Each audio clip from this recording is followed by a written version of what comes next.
So, throughout the book, you say that you are optimistic that humanity is up to the challenge posed by climate change. And when I read the book, I'm a little bit terrified by what we need to accomplish. However, you are someone who has set and achieved really ambitious goals, a computer on every desk, making huge dents in global disease. And I wonder, why did you write this book? And does this perspective help you make it so you are the right person to write that book?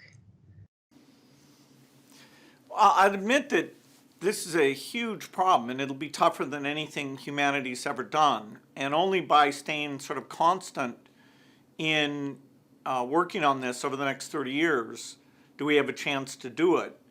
And having some people who think it's easy will be an impediment. Having people who think that it's not important will be an impediment. And innovation is so unpredictable that we have to pursue many paths, and so that our chance of succeeding in each of the areas of emissions is very, very high. I have seen since 2015, when we started Breakthrough Energy Ventures, that we found, in that case, over 40 companies for the first fund, and we just, it was surprisingly easy to raise money for the second fund because most people stayed in and we had new people joining. And so that part, has gone better than I expected. There are particularly innovations like, artificial meat that if you'd asked me 5 years ago, I wouldn't think would be that far along. But even so, yes, there are days where it feels like focusing on something that requires global cooperation, changing the regulations of industries that are very critical, but most people just take for granted, things like electricity reliability or steel or cement. It can appear quite daunting. So unless it's a priority, and in the U.S. that means a priority for both political parties, then you can be very worried that we're not going to achieve it.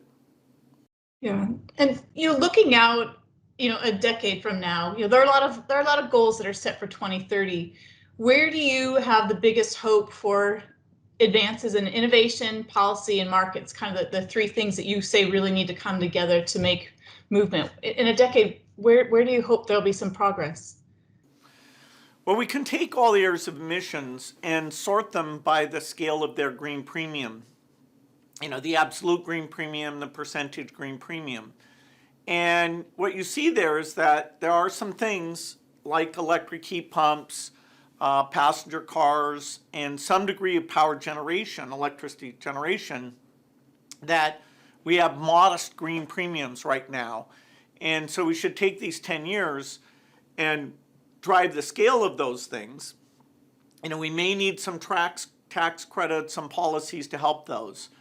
Those are the easiest, even though they're not easy. Then we have things where the green premium is much higher, like cement, where there really isn't any scale of activity to make green cement. You can think of paying direct air capture, but that currently costs over $400 a ton. And so if you did it that way, the green premium would be absolutely gigantic for that, unaffordable. And so even rich countries are going to do it, not to mention middle-income countries like India, who even by 2050 will say to us, well, why, since we've emitted per capita so little, and since we're still trying to buy basic shelter and air conditioning and lighting at night for our population, while you have houses 10 times the size that we have, why shouldn't you subsidize whatever green premium remains if you really want us to make this change? And unless that's gone down over 95%, it would dwarf all the foreign aid that's ever been given, and so it's unlikely to happen. So the U.S. isn't just about its emissions, it's about its innovation power to help the entire world. So some of the short-term goals, stating them in terms of this country's doing well, this country's not, that's fine, but those metrics don't really capture the hard parts, because everyone makes steel and cement, basically the same way, and there's no one who's achieving their short-term goals by working on those areas in any meaningful degree.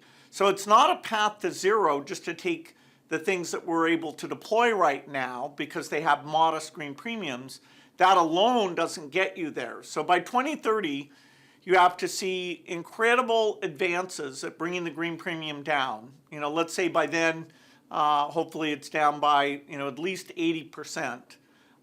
And you have to see the continued deployment and the idea of the world coming together to in common see this as a super, super important effort. Mm-hmm. Well, you've had a lot of success in technology and are bullish on what technology can achieve. But now that you've had some time working in the climate space and you've dug into what these green premiums look like, and the challenges with nuclear power and batteries, has this tempered your belief in the power of innovation?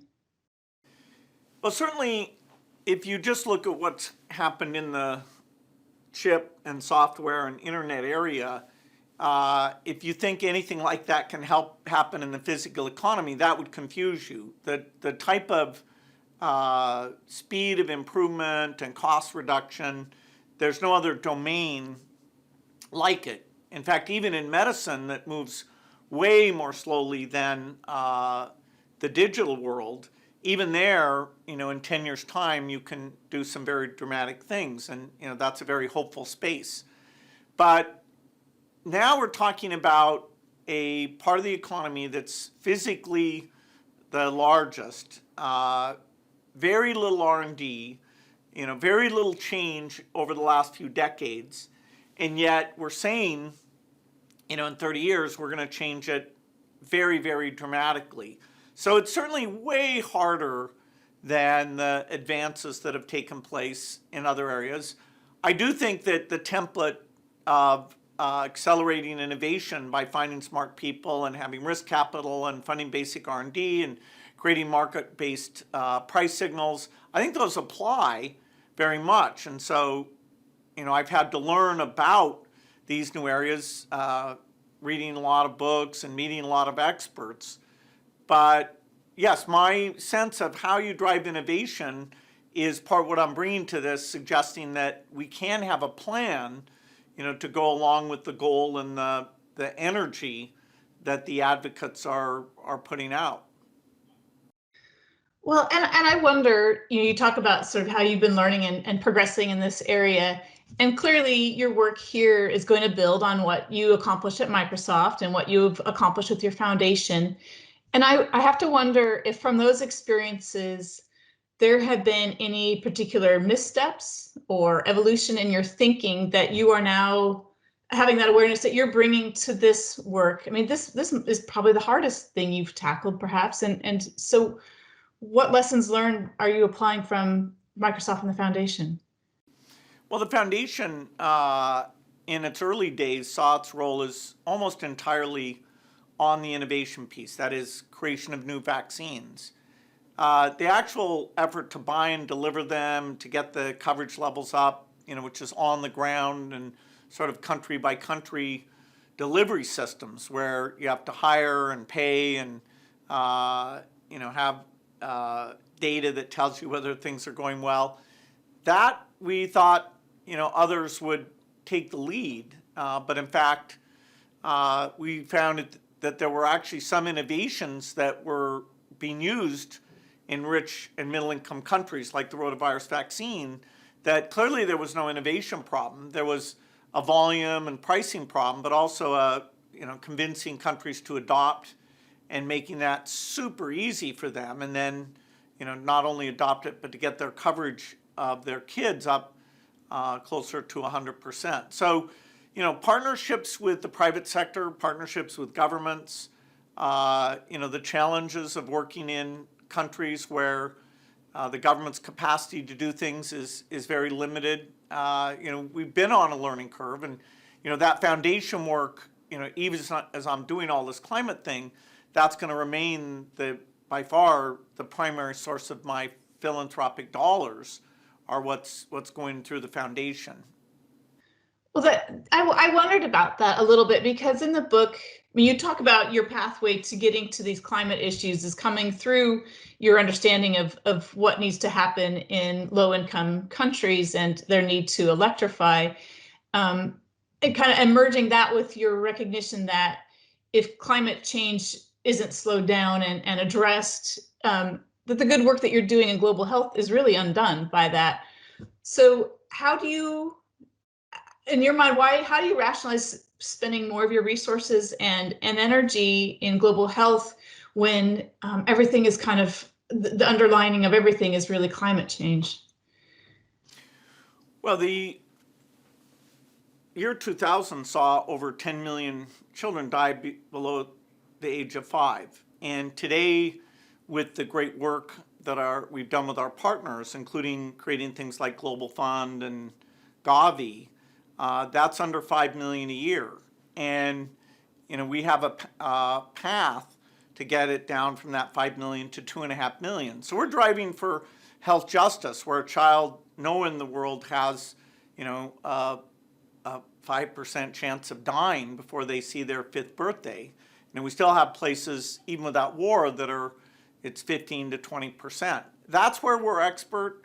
Our malaria team, our vaccine factory team, and that's where we're going to stay committed. And the returns on that, the impact of that is phenomenal. It also happens that as kids grow up more healthily, their parents choose to have less kids. And so between improving health and getting voluntary family planning tools out there, there is a connection with climate. Also, our foundation, because of our agriculture work, is the biggest funder of climate adaptation. And that involves, in many cases, giving better seeds to these subsistence farmers so they can deal with the kind of drought and floods and higher temperature. That climate makes a lot of crops way less productive and increases the number of years you have a crop failure from about 1 in 10 right now to 1 in 4, even 1 in 3. So that adaptation work, where I chaired the commission with a number of people and really tried to bring more attention to adaptation, because we're not going to get away with 0 degrees increase. And these equatorial subsistence farmers are suffering the most, and that's most of the poor people in the world. So the foundation, through its health and reproductive health and agriculture work, it's helping with climate, but that's not the primary lens that foundation money is spent on. It's spent on saving lives, which is still, I think, a super, super important thing. The foundation actually can fund the creation of a new vaccine. We're the biggest funders in all the diseases we work on except HIV, which is the one where the U.S. government spends more than we do, and then it's a gigantic drop to number 3. In the case of climate change, even the money that I have, if it was all applied in this direction, I put in $2 billion so far, I'll put in another $2 billion over the next 5 years. That's not enough to solve it. The role of high-risk investing and philanthropy and creating programs like Fellows and Ventures and Catalyst, the role of philanthropy is to start things out. But it's really government policy has to carry this one. The energy market is a $5 trillion a year market. For example, for nuclear fission, the U.S. government gave TerraPower an award, where I agreed to fund half of the demo plant with private sector money and the government's funding the other half. That will be an amazing tool if that all goes well and we can get the public acceptance. That will give you the reliability of power sources even when the weather is shutting down the intermittent sources of solar and wind. So it's really governments that need to take on climate change as a goal. No one can do it without all the rich world governments being part of it. Well, and I'd love to talk a little more about TerraPower, kind of going down into the details a little bit.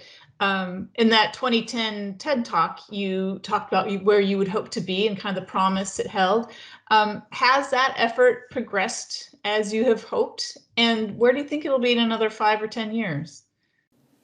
Yeah, TerraPower's initial strategy was a plant site in China that we had a joint venture, and we had the Chinese government, U.S. governments had signed lots of agreements that this was going to be a joint thing that, making sure it was safe and economic and it achieved climate goals. Both governments shared that. As the government relationships deteriorated a little over 2 years ago, the U.S. government canceled that cooperation. And so TerraPower, for a period there, was basically shut down, and it wasn't clear what could happen. The Congress created a program, the Advanced Reactor Demonstration Program, and TerraPower competed in that and won a large award for the $4 billion demo plant. And so, over the next 5 years, that'll get built, and it'll show people the economics and the safety, and it's the only from scratch reactor design that's been done going back to the 1950s, where we can use digital tools to simulate any problem and really optimize all these components. Because nuclear power, despite all the waste and safety and proliferation concerns, the main reason it's failing right now is that the reactors have gotten so costly to build. They're just not competitive, particularly in a place where natural gas is so incredibly inexpensive. I thought it was interesting reading about the TerraPower work and thinking about Hanford in our backyard, and sort of this area being a place where that technology has such important origins. That's more of amusing than a question, but I wanted to ask a little bit, you're looking at places where you've been investing and involved with climate, nuclear power with the meat substitutes. They're clearly super important, but a little bit more on the fringe, a little bit controversial. Do you see yourself kind of looking for those sorts of endeavors, and where else might you go that's kind of more in the outlying areas of innovation, perhaps, kind of going forward on climate? Well, I'm open-minded to anything that solves the climate challenge, and I'm willing to fund very high-risk stuff. I've got an amazing technical team at Breakthrough Energy Ventures that a lot of ideas come in, many of which don't look that strong. But we found over 40 companies to finance in that first fund. That's better than I expected. The list of potential investments for the second fund that just got announced a few weeks ago, it's very large, and the quality of those looks to be every bit as good as what we had in the first fund. And so I was very worried when I made the commitment in 2015 as part of the Paris talks, where countries agreed to double their energy R&D budgets, that my part of the deal, which was creating something that was not typical venture, but something tuned and 100% focused on climate change with a deep management team and a very deep science team, far, far more than any venture firm ever would put into their science capabilities, and yet only focused on companies that can have a dramatic impact on climate change. So it's a very novel construct, and partly because it's gone so well, that's why I'm adding at an earlier stage a thing called Fellows, where we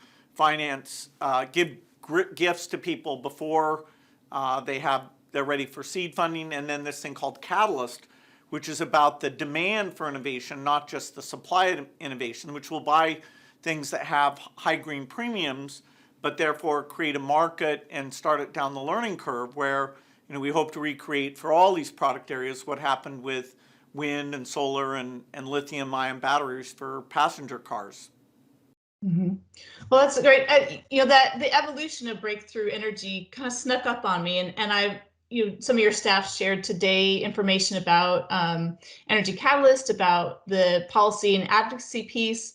So it really rounds out what you're doing. And I wonder, with that sort of evolution, do you see breakthrough energy becoming a real go-to leader in climate in the way that the foundation is in global health? Well, in global health, I wish there were 10 more foundations spending any amount of money picking some of those diseases. The idea of different approaches and more resources, the global health stuff like malaria is one of the most insanely underfunded areas in the world. And, I wish it wasn't so lonely in those areas. Likewise, in climate, it's fantastic that we're getting more people in. I was talking to a lot of philanthropists today about ways that they could give either through Breakthrough or off on their own. I'm talking with Jeff Bezos. We're going to do some things together. He'll obviously do a ton of stuff that's on his own, which, I applaud that. So Breakthrough Energy's umbrella, the first really big piece was that ventures piece. And part of the reason I'm being so ambitious now about these other pieces is that's gone so well. I mean, literally for the second fund, I didn't have to make a single phone call to raise the fund. Enough people volunteered to join new, and enough people stayed in that we'll be well over $1 billion without any distraction to me. So my time is spent with that science team, talking through the companies, talking through the policy things that will help enable those companies. What kind of demonstration projects would the companies like to see us drive forward, and figuring out the right partnerships there. That's my primary role. And so that's why we've added fellows and Catalyst. Catalyst sort of comes out of the fact that as I was going to buy down all of my emissions, like buying green aviation fuel and buying direct air capture through people like Climeworks, there really is no catalytic funding. I became the biggest customer of the biofuel supplier, and I realized, boy, we are going to need a lot more buyers in order to get this thing on the learning curve, like Germany and Japan did for solar energy. And so Catalyst, Catalyst sort of zero was my buying down my emissions, but not just in a brute force way, but in a way that it was advancing technologies whose price can come down very dramatically, and helping governments figure out which of their green hydrogen projects or green cement projects really are going to hit a dead end at a certain cost, and which ones really are on the path to being cheap enough to have low green premiums. We have a depth of expertise that governments in general don't see all the things going on in the rest of the world, and so you can figure out, so there's some sort of overall plan of all the different efforts there, and bring some money to have a seat at the table and really accelerate those efforts. So Catalyst is new. We'll get governments and companies on board. Someday we may say to consumers, hey, are you willing to pay hundreds of dollars to something that gets rid of your emissions in this very catalytic way by getting products onto the learning curve? We're not at the point where we're doing that. In the adaptation space, I'd say that innovative seeds are one of the most underfunded things possible. And so we've been telling governments, we want to double the CG seed system, which is about $1 billion a year, up to like $2 billion. So we've been trying to get governments to invest in that, but now we're also thinking, okay, how do we get philanthropists or even individuals who care about the suffering that's being caused to take some of it and go for catalytic buying, and some of it to high impact adaptation is an opportunity there. So it's fair to say, we've gotten more ambitious. The sciences piece, which starts with this open source model of the grid, where you can simulate your transmission, power sources, and then go through the kind of weather conditions that mean that the intermittent sources are largely unavailable, like a big cold front in the Midwest.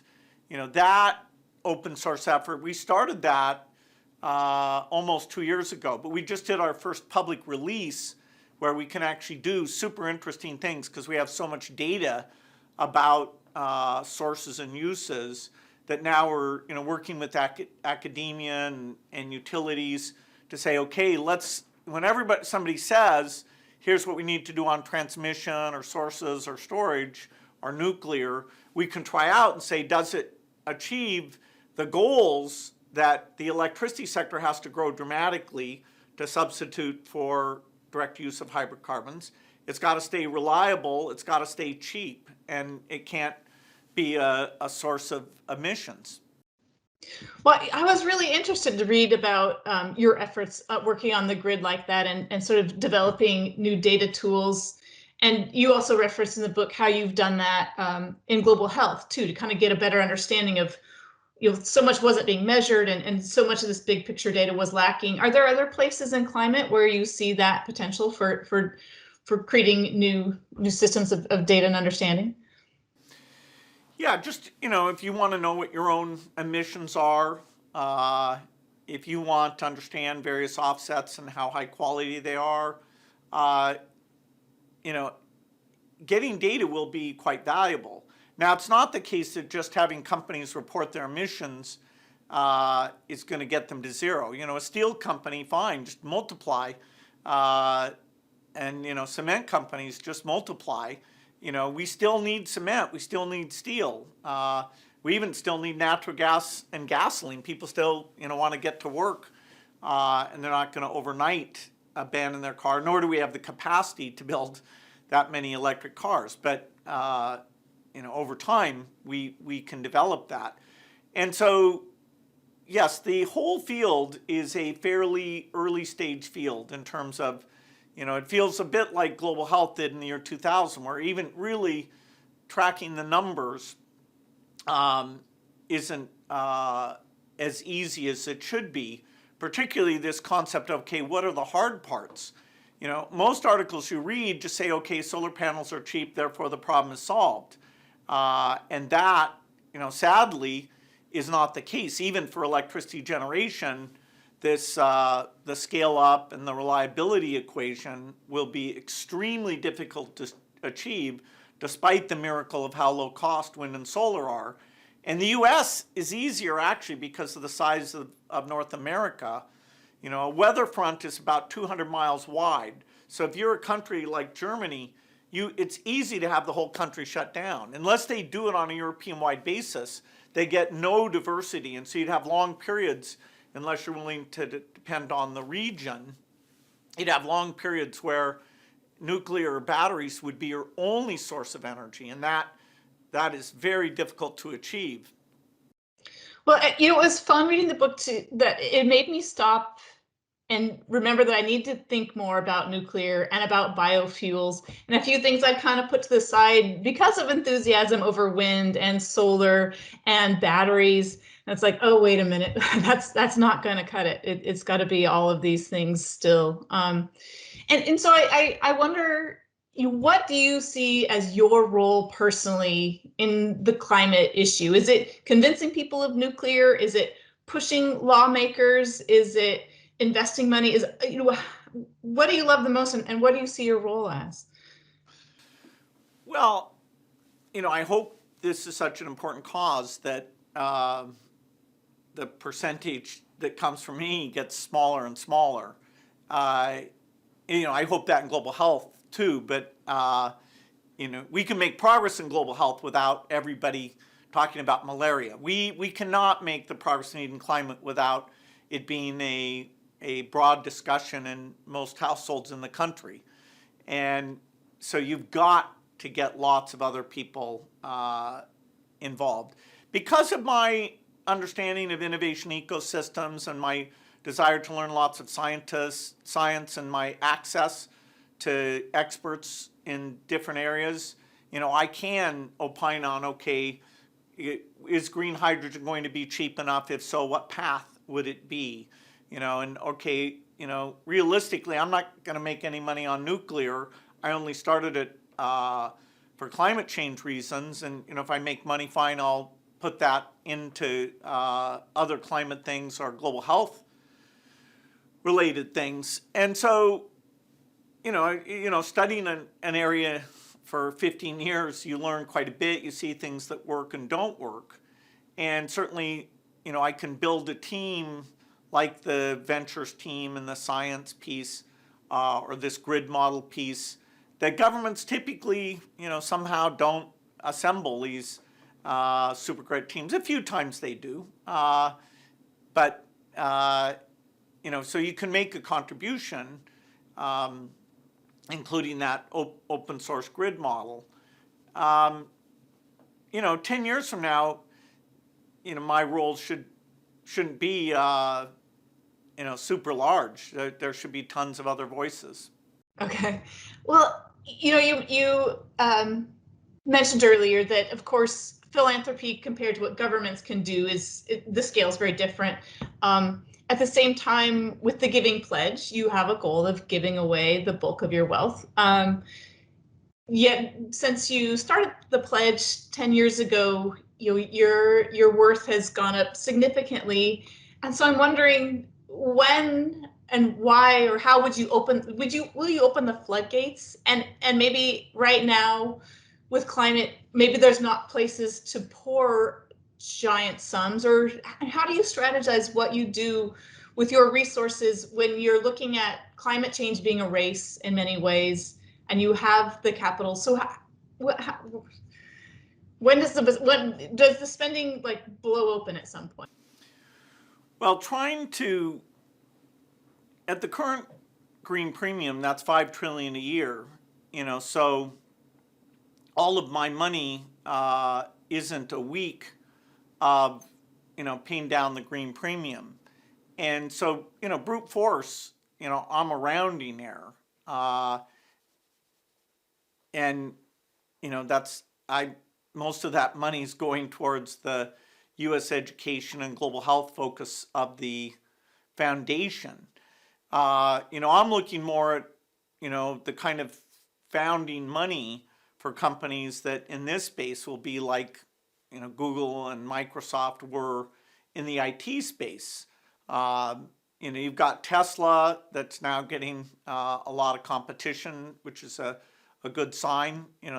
They've contributed a lot to the one category that we have a clear path to a zero green premium. And then there's a lot of great companies in this, but that's you can't buy down the units, you can't pay the green premiums.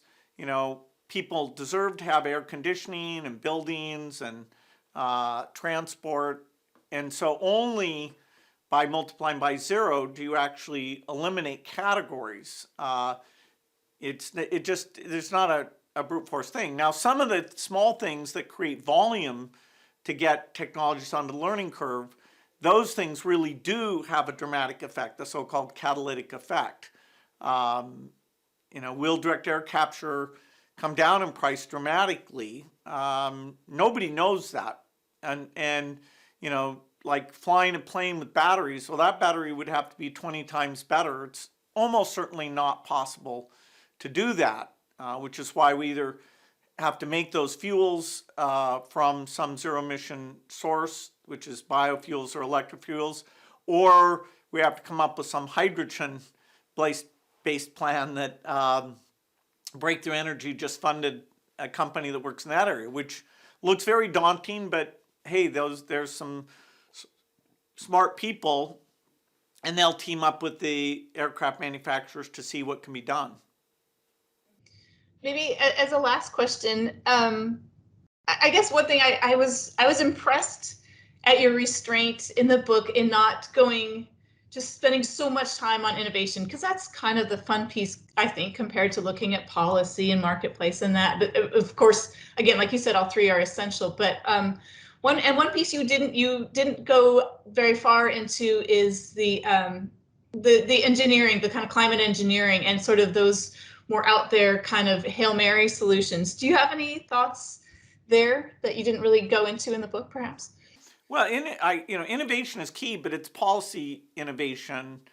If you can, let's say you can make steel at half the current green premium, that's a zero-sized market. So who should fund that company? Even though it gets you halfway there, there's no market. So the term innovation we have to apply pretty broadly, and we've done that in global health in terms of volume purchasing agreements and ways that we get companies to work together.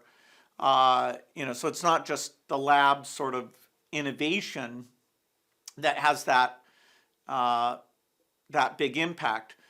Geoengineering, we don't know the enough about what the side effects of that would be, and so it is interesting. And at the very least, we should understand the problem so that nobody goes and does it unilaterally, because the atmosphere is kind of this important shared resource. In some extreme case, if things got a lot worse quicker than we expect, you might use it to buy yourself 10 or 20 years of the negative effects. But even then, getting the right type of government consensus on whether to do it would be difficult. So getting the people in the lab to figure out some of what works, what we don't understand about global weather effects, I think that is constructive, but it's very small money, nothing compared to what I'm putting into other climate areas. Yeah, I mean, is there a point where we would reach some sort of a tipping point in 5 years, 10 years, where you have a moment of feeling like the progress isn't being made that's going to keep us a step ahead of significant disaster, where you would dramatically increase your investment into that? Well, I certainly wouldn't want to do that alone. I'd want to feel like there was at least some countries and a broad set of scientists and other people. Otherwise it's kind of like a mad scientist type insanity. But I feel like I've done my part to seed that field a little bit. And if others want to come in, fine. I don't see myself going up dramatically. The main negative thing wouldn't be just slow progress, but also that some of the positive feedback loops, like permafrost methane release or ice melting, we start to see evidence that not only is that the temperature increase causing a linear increase in those things, but it's causing a super linear increase that is going to make the negative effects arrive quicker than we expected. Then I would advise people to at least look into that more seriously, but I'm not going to do anything alone. Well, it's been fun. I enjoyed the heck out of the book. It really gave me a lot to think about and a framework to think about these issues. So I appreciate your work on it.